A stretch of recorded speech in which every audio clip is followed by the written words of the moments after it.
Ladies and gentlemen, it is the Punisher here on a Friday. Welcome to a Friday. And I will get to a beautiful, beautiful message soon. But on this Friday, I just want to welcome you and say it has been one long week. I got to tell you that.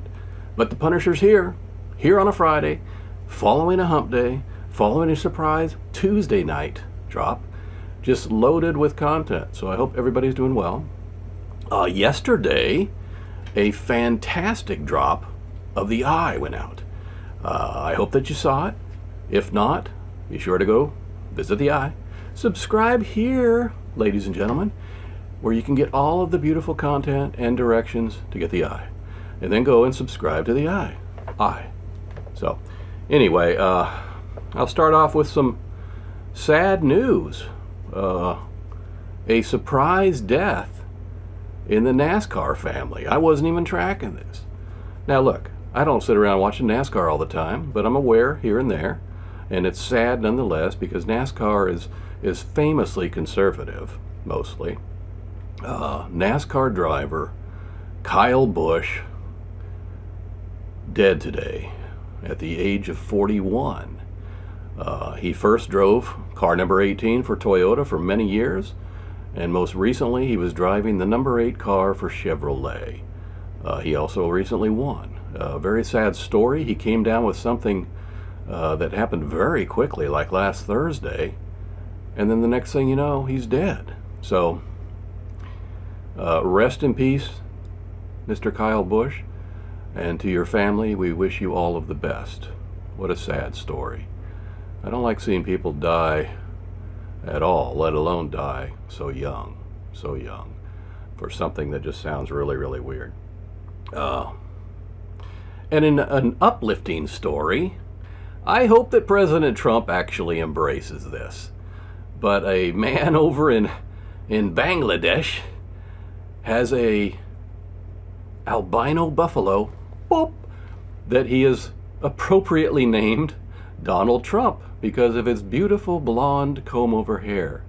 Now I'm just telling you, I like it, I think it's funny, and I really, really hope that President Trump actually just embraces it.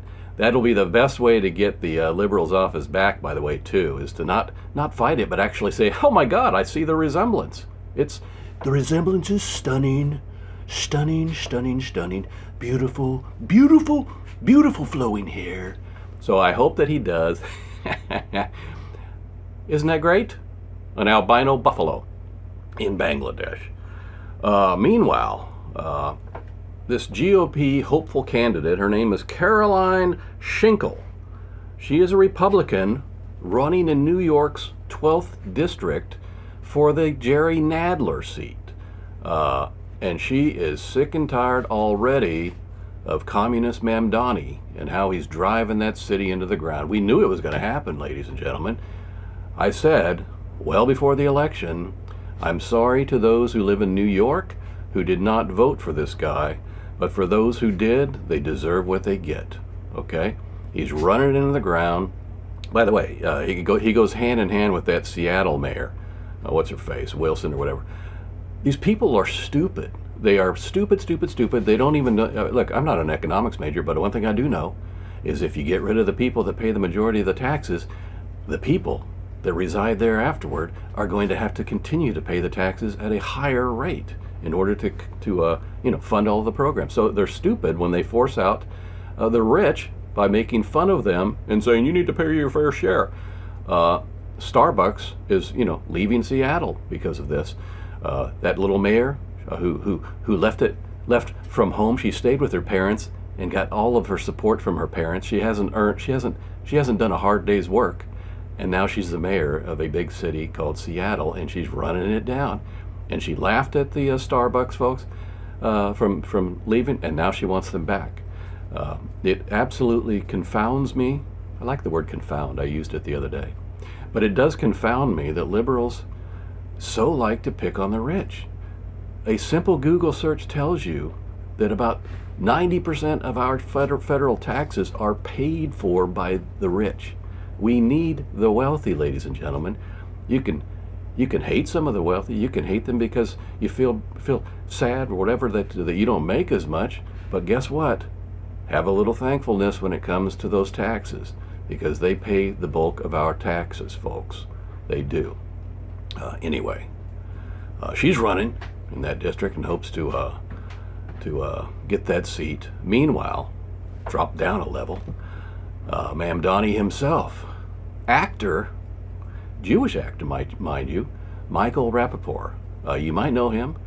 He's a fairly loudmouth character, very vocal, but you know what else? He's Jewish.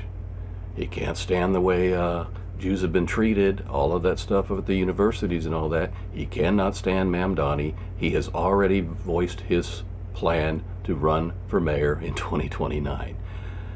And he is loud. If you haven't seen the guy, he's loud, he's obnoxious, but he might be the guy to take down Mamdani. What a beautiful thing. Hopefully he doesn't ruin the city too much before then. So, wonderful thing. We are at Operation Q-Tip 8.0. That will remain. Iran continues to fight coming to an agreement. They do not want to give up their nuclear ambitions. Not nuclear. People keep saying nuclear. There's so many people that say nuclear. Say it with me. Follow the bouncing ball. We'll go from left to right. Nuclear. Nuclear. You can say nuclear or nuclear.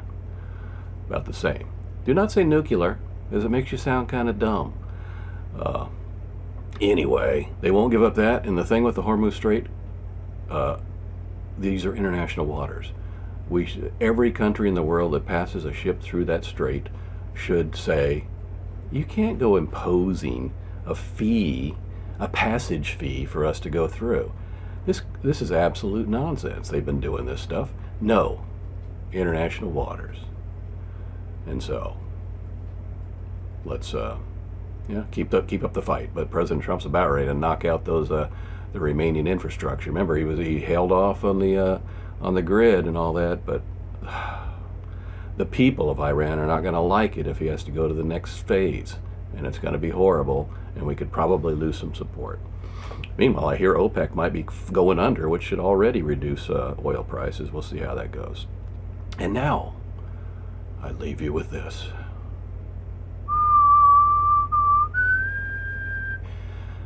We go into this Memorial Day weekend, ladies and gentlemen, and this is, of course, in memory of those who have given the final sacrifice, given their lives in the defense of this great nation. We would not have the freedoms we have today without those who have fought and given their lives and those who continue to fight today. So think about that. And as a reminder, for those who have a flagpole out front, your flag is to go to half staff from Monday morning until noon on Monday, Memorial Day. So I get announcements in email that tell me that. So make sure that you, if you don't know that, there you go, and try to remember that. It's a great way to recognize the day. So yes, it is also usually a day of barbecues and fun and that kind of thing too. But just keep those troops in your mind as you celebrate that day. And if you have local events to go to, make sure you do that. I'm sure there will be some events on TV. Fox usually has something nice. And I know a lot of us are having crappy weather. So do the best, enjoy the best you can. And with that, I will say, you know it, I know it, the American people do know it. Screw James Whitey Bulger. We shall talk to you later. Bye-bye.